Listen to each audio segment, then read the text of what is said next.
So let's talk a little bit about disruption in business. We have all kinds of disruptions in life, and that is just part of the experience of life in and of itself. Is things don't always go as planned, and whenever we have a disruption, whether it be a health or it be a financial disruption or it be something that's completely out of our control, it there's an experience that we all have, and it's been outlined. Elizabeth Kubler-Ross actually put this together. A lot of you have heard of it as the 7 stages of grief. And so when we have that disruption first hit, there's that shock, there's that surprise, things aren't going as planned. And then immediately we move into a sense of denial, disbelief, and we're looking for ways that this is not true, in ways that I can not have to change and not have to do things different. Then we move into a little bit of frustration when we start to recognize that there are real things happening. And we get to the bottom of this, which is depression, where we have a low mood, we're lacking energy, and there's just not much will to get up and do much of anything. As we start to come out of this and we go out on the other side of this curve, now we start to experiment. And I think that's where a lot of us in business are right now in regards to this pandemic and everything that's going on. We're starting to experiment with new things, looking at different things. And that's why I'm so excited about today's topic, because we're going to talk about the experiments that many contractors are using today and they're finding are having success with as they deal with their customers. And then we start making decisions. We learn what's working in the new situation and we start to feel more positive. And finally, we integrate it. And that's what we mean, really, when we talk about a new normal. When we come out of this, many of our businesses are going to be stronger than they ever were before because of the time that we've taken to implement these new processes, to adapt new technology, and the new ways that we're interacting with our customer base that's out there. So I'm very excited as we get into this topic and we start walking through this and we start to look on the upswing of this as we begin to experiment, make decisions in our business, and then be able to integrate all of these solutions into our companies and into our business.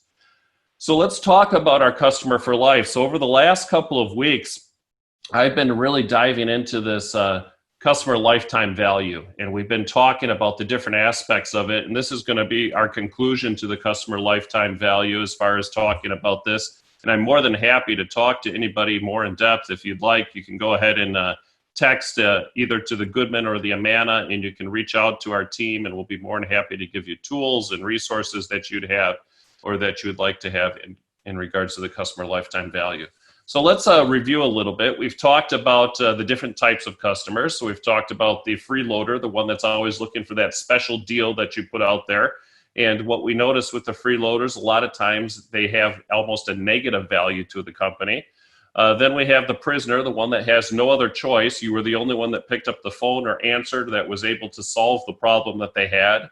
Then we have the vacationer, the person that tries you out, but when another better deal comes along, they'll leave and go along with that better deal. And then we have the explorer, a person that's exploring options to be able to do more business with you and trying to find other different things that you have. And you look at the dollar amounts that are associated with each of these.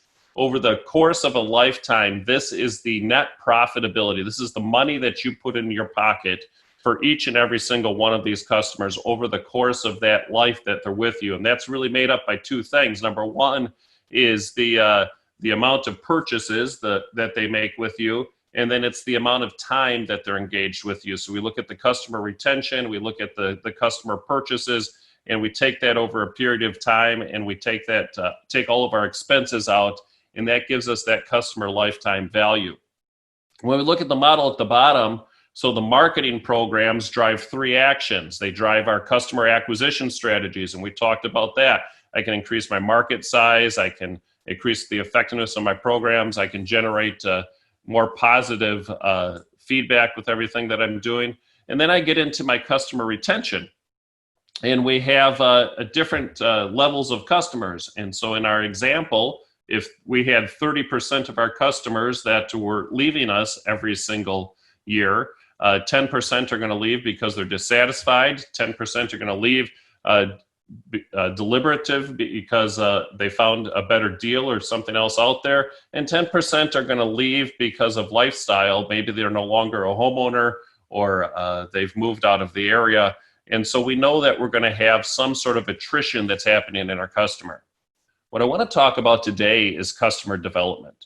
And when we talk about customer development, there's three things that we want to look at with those existing customers that's going to change the value that those customers have, and it could even change the retention because of the engagement that we get with them. So number one is share of wallet. And when we think of share of wallet, I think in the HVAC industry, a lot of times people look at me and they ask, well, what do you mean? And so when we look at IAQ, for example, we know a majority of the customers, the homeowners out there, don't even know that the HVAC contractor has IAQ solutions because we don't talk about it. So they go to the big box stores, they go to retail, they go to the internet to try to solve the problems for the allergy, the hay fever, the sinus conditions, the comfort issues that they have, because we haven't provided those solutions for them, or we haven't talked to them about those solutions that we have available. On the flip side of that, we also know that customers are very interested in home automation. How can I make a smart home? And we have a lot of tools and resources available as HVAC contractors to help bring them into that smart home side of things. Again, a lot of our customers are going to retail. They're going onto the internet. They're going into places like Best Buy and the Geek Squad. They're going to their cable company and asking all of these people outside of the HVAC industry to put in thermostats. So what is your true share of wallet that you have with your customers? Your customers will spend a certain amount of money on HVAC related products. And what sort of share of wallet do you have with your consumers that you're currently interacting with and you're working with? Then we look at cross-selling opportunities. Many of you don't just do HVAC.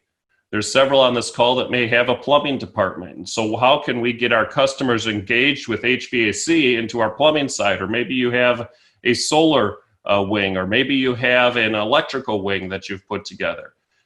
And these are all opportunities to be able to cross-sell both back and forth between the HVAC into the electrical plumbing and the plumbing and electrical back into the HVAC, but tie these customers into a whole entire experience. And again, the explorer is the customer that's actually going to engage in this strategy with you, but this is where we have an opportunity with the vacationer to get them to be more of an explorer and move them into that category that we want them to be then. And then redefining the business. And I think when we look in the scope of this pandemic that we're in, there's a lot of opportunities that we have to redefine what the value proposition is, what the products, what the services are that we offer. And you can emerge out of this with a whole new area to be able to go out and work and solve problems and challenges for your customers. So as I close up this whole customer lifetime value segment that we've gone through, what I would really like you to do is reflect back on it and look at where do you feel your customers are. Do you have a majority of freeloaders? Do you have a majority of prisoners that are coming to you, vacationers? Do you have a good group of explorers that are maybe involved in some sort of a reoccurring revenue stream, such as maintenance agreements or such as home automation that you've gotten them involved with? What are you doing for customer acquisition strategies? So what different things are you doing there? What about your customer retention? Why are your customers leaving you? And use that net promoter score that we talked about last week. On a scale of 0 to 10, how likely are you to recommend our company? If the answer is 0 to 6, they're a detractor. They're taken away from your business. 7 to 8, they're neutral. 9 to 10, these are the customers that are the promoters, and those are the customers. And so how do those percentages break down? And what is the percentage of detractors to the percentage of promoters that you have? What can you do to get more promoters of your business that you have out there? And then finally, what are you going to do to develop the relationship you have with your customers?